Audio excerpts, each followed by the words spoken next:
Si creciste en los años 90, seguro sobreviviste a una infancia donde tu papá te daba instrucciones sin mirarte y tu mamá podía gritarte desde 2 calles de distancia y tú escuchabas. Los padres de esa época no leían libros de crianza ni escuchaban podcasts de inteligencia emocional.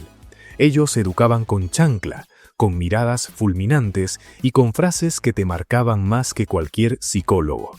Y aún así, te amaban a su manera, aunque no siempre supieras cómo. Hoy te traigo 15 cosas que todos los padres de los 90 hacían y que, si las hicieras hoy, probablemente terminarías con un hilo viral en Twitter o en terapia. ¿Listo para recordar? Vamos allá.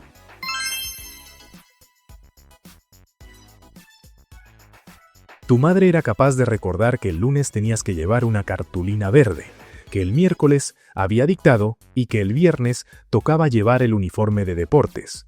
Pero si alguien le preguntaba a tu padre en qué curso estabas, dudaba 3 segundos antes de responder. A veces decía un grado menos, a veces uno más. Eso sí, cuando se trataba de ayudarte con la tarea, te recitaba las tablas, te hacía mapas conceptuales y hasta te corregía la ortografía. No sabías cómo lo lograba, pero ella estaba enterada de todo, menos de tu grupo, y no importaba, porque al final hacía más por tu escuela que tú mismo.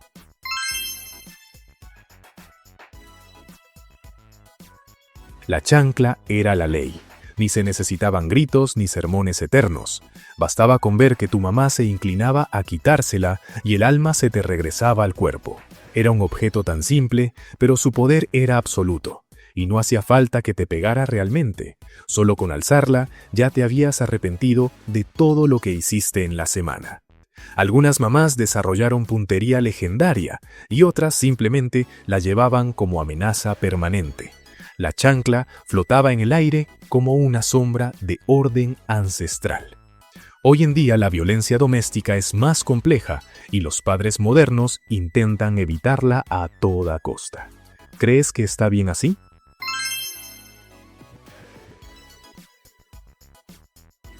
Hablar con la familia que vivía afuera era un evento casi sagrado. Cuando alguien de la familia llamaba del extranjero, todo el mundo se preparaba. Habla rápido y no te vayas por las ramas. Las llamadas a larga distancia no solo costaban una fortuna, sino que también implicaban una ansiedad brutal. 3 minutos con la tía en Nueva York y ya era todo un lujo. Era un desafío manejar las llamadas sin romper el presupuesto familiar. El teléfono fijo se convertía en un enemigo silencioso cuando los números de largo alcance aparecían en la pantalla. Y ni hablar de si el contador de tiempo se ponía en marcha. La presión se sentía en el aire. Todo era urgente y rápido. ¿Cómo está todo? Bien. ¿Y tú? Bien. Adiós.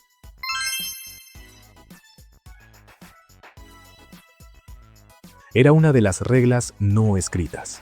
El regaño siempre venía acompañado de un ¿quieres algo de comer? La escena era clásica. Te llamaban la atención. Te decían todo lo que habías hecho mal. Te quedabas con cara de pánico esperando el siguiente grito. Pero de repente el tono cambiaba y te ofrecían un taco, una sopa o tu fruta favorita. Era como un premio después de un castigo, pero sin entender muy bien el porqué. Al principio pensabas que algo no cuadraba, pero luego te dabas cuenta. Era el idioma de amor de los padres de los 90. No se trataba de hablar de lo que pasó, ni de entenderte emocionalmente. Solo te daban de comer y todos olvidaban el regaño. Y listo, todo volvía a la normalidad, como si nada hubiera pasado. Y tú, feliz, comías.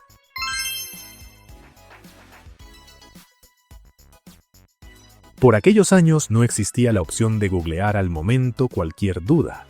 Por eso, era increíble capacidad de los padres de los 90 para responder con una certeza absoluta sobre lo que fuera, sin saber ni una pizca del tema. ¿Cómo se hace un volcán? Con bicarbonato y vinagre, y el resto lo inventas. ¿Por qué el cielo es azul? Porque la atmósfera lo tiñe de ese color para que no se vea feo.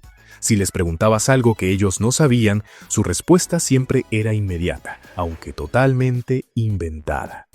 La confianza con la que te lo decían te hacía dudar si de verdad ellos sabían algo que el resto no sabía. Si cuestionabas o tenías dudas, te decían, eso es lo que pasa cuando no me haces caso y punto. Claro, nunca sabías si la respuesta era real, pero nadie se atrevía a desmentirlo.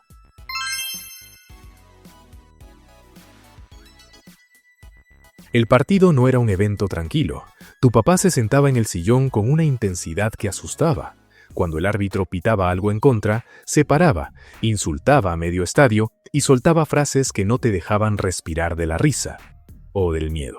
Y si perdían, era culpa de todos, de los jugadores, del clima, de la camiseta, de ti que pasaste por enfrente de la pantalla en el minuto 75. Había un silencio tenso después del partido, como si en serio se hubiera perdido una final mundial. Aprendiste que cuando jugaba su equipo, mejor no hacías ruido, y si ganaban, entonces sí había cena feliz.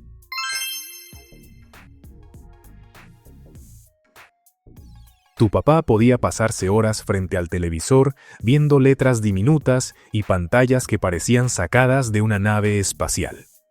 El teletexto era su fuente de verdad absoluta.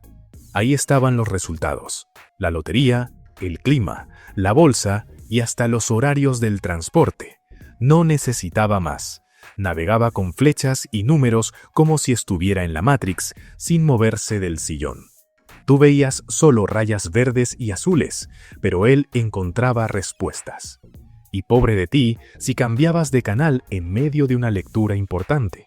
En su mundo no existía el Internet, pero con eso ya lo sabía todo.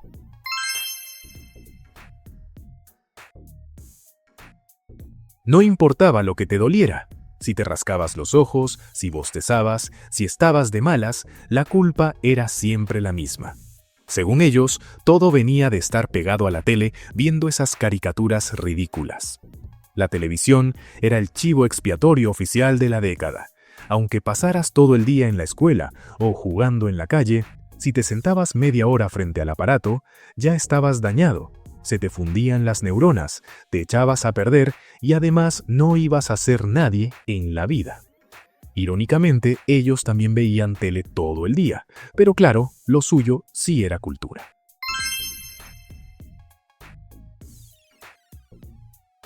Era la frase con la que cerraban cualquier discusión. No importaba si preguntabas algo con lógica o si te quejabas por injusticias evidentes. Solo te decían eso, te dejaban pensando y se iban como si hubieran soltado la verdad del universo. En ese momento te parecía una tontería. Uno pensaba que jamás diría algo así, pero los años pasaron, creciste y de repente te encontraste repitiendo la maldita frase. Y ahí fue cuando lo entendiste. No era una amenaza, era una condena inevitable.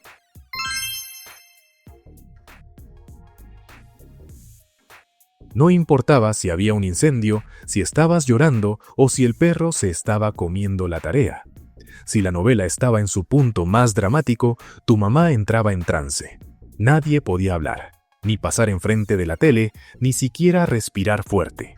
Y si te atrevías a interrumpirla en medio de una traición o una cachetada, te lanzaba una mirada que podía parar el corazón. Aprendiste a leer labios, a caminar en silencio y a guardar tus tragedias hasta que pasaran los créditos. En esa hora, tu madre no era tu madre, era parte del elenco emocional.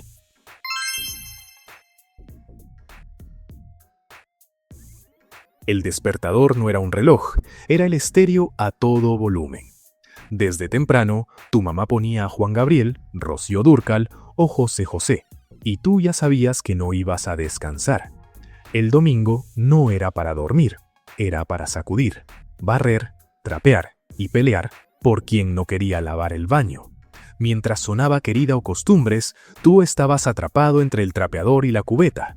A veces llorabas al ritmo del bolero sin saber si era por la letra o por el cansancio. Pero eso sí, la casa quedaba impecable y con aroma fabuloso por toda la cuadra.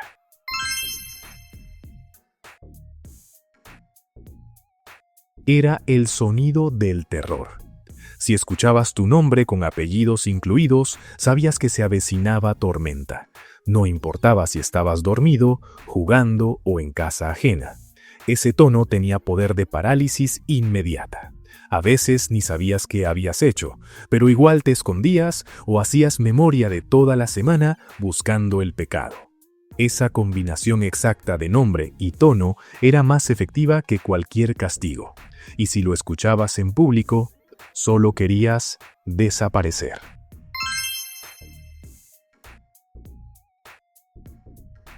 La medicina de los 90 no venía en frascos caros, venía en frascos reciclados. Si te dolía algo, lo primero era el alcohol en la herida. Si ardía, era que estaba haciendo efecto. Luego venía el Vivaporú, en el pecho, en la espalda, en la nariz y hasta en los pies. Y si te quejabas mucho, te amenazaban con un jarabe que sabía a muerte.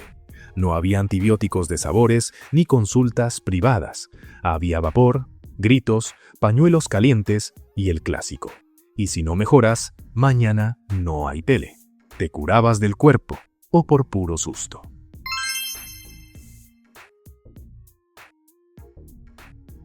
Cada vez que te veían con el control en la mano, te soltaban un sermón, que te ibas a volver tonto, antisocial o ciego. Te decían que esos jueguitos no servían para nada y que en sus tiempos jugaban con una pelota y eran más felices. Lo curioso es que mientras tú apagabas la consola a regañadientes, ellos se sentaban frente a la tele a ver siempre en domingo por horas. O veían la misma película de Pedro Infante por 10ª vez. Pero claro, eso sí era entretenimiento sano. Contradicciones noventeras.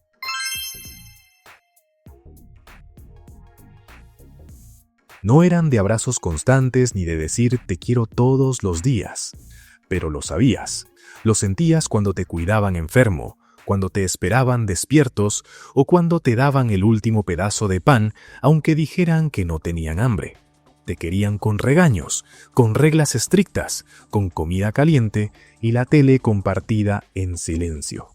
Te amaban sin hacer lo obvio, como se hacía en esos tiempos. Así eran los padres de los 90, imperfectos, intensos y tuyos.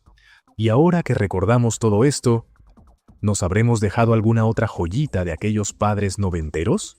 Seguro tú tienes alguna anécdota que define perfecto cómo eran en tu casa. Cuéntanos en los comentarios qué otra cosa hacían tus papás que hoy ya casi no se ve.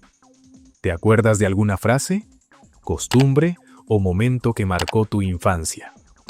Te leemos, porque esto no solo es nostalgia, también es memoria colectiva.